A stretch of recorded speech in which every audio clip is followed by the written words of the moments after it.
Matt, 4-0 at home against a tough Colchester side. Your thoughts on that one, please?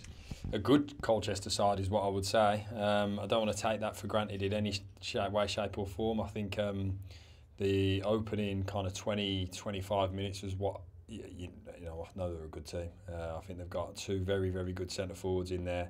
The wide left player, Edwards, very good player, and Payne, very good player. So you know you're going to be under the cosh at times. I thought for us, we were extremely resilient during that period.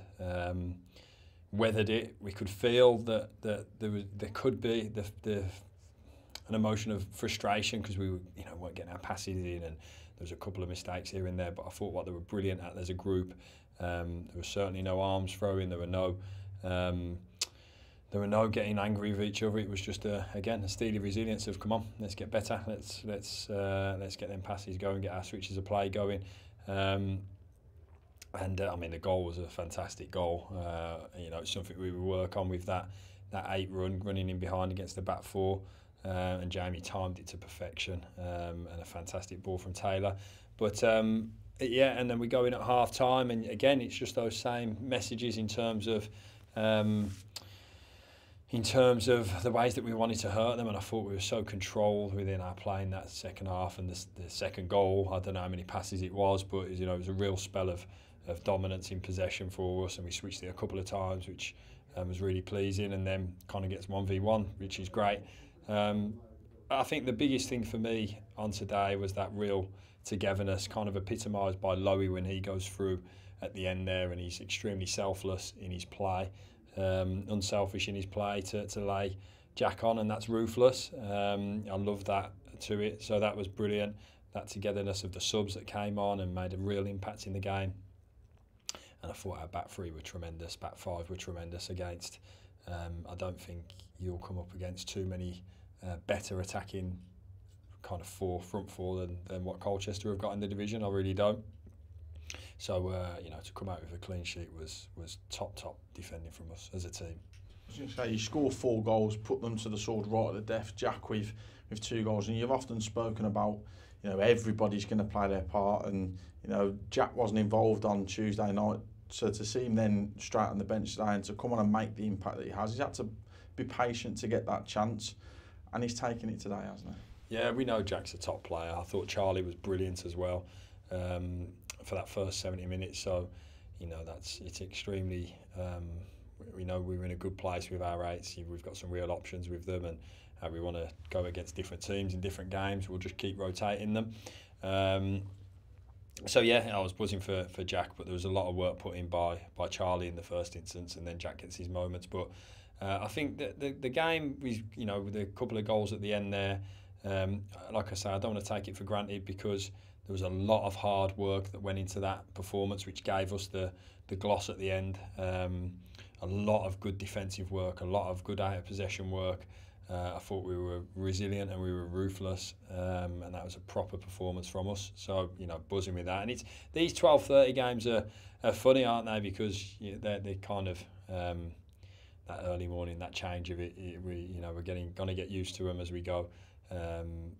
So yeah, really pleased with that, and probably reference again another team and mention the supporters, another team that decided to turn us before the game, and think that if we kick towards the that Poundland stand in the second half or first half, it makes a difference, but it doesn't with the supporters that are right behind us and right on our side. And there was a period in the first half where we'd misplaced a pass, and the crowd were just right behind us again, and that, I keep reiterating it, that transmits to the players. It really does. So again, thanks to them, and please keep coming, keep bringing the noise. On the back 5, back 3 that are in there, you've already spoken about what Colchester had, but they seem to handle absolutely everything. When the ball was in the box, it was headed, it was kicked clear. There was times where they were bodied against. I think Harry had to change his shirt in the first half. Jamil had to change it twice, and it's at those points where people might forget just how young those back 3 lads are. I think Harry's 19, 20, same with Dave. Tails is 23, 24. They're continuing to grow, and we've got to remember that they are still young as well, aren't they?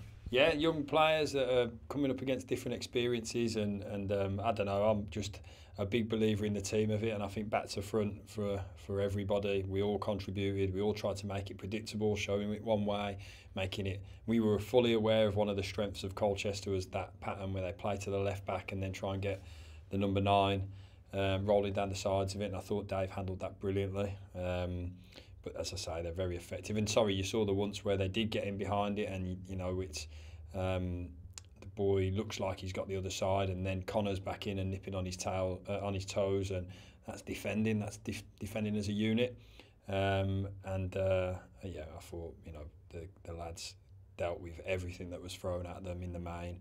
They had to be resilient. They had to be extremely, real concentration, but they had to be physical today as well. And I thought it was a really good challenge for them to come through. Go on to Tuesday night now, back in the league. I think you mentioned to us in your pre-match stuff about the ticket offer that we've got in place, and you want to see more fans coming back, and hopefully those that were new on Tuesday for the Leicester game came back today, and hopefully we'll see them again, because like you said, they make such a difference to you. And Fleetwood this week, another game where pose a different test. Yeah, listen, I know I said it before, I'll say it again. I know we've had loads of games. They've come thick and fast, loads of home games, loads of away games where it costs a lot of money. I'm fully aware, and I never take it for granted, the money that people pay to come and watch us up and down the country, and they do it in their numbers week in and week out. So, I don't want to take for granted that for a second, and we're just desperate for more and more people with, Walsall in their hearts to come down and see us and watch us and keep backing us and keep going with us and keep riding us through, when it's the tough moments and when we're having to suffer, and recognising that and just keep, zapping that ball in at that far end and then, pushing it in from the other end when it's at the opposite end. So, yeah, please, as many as possibly can. And when you come, sing loud, sing proud.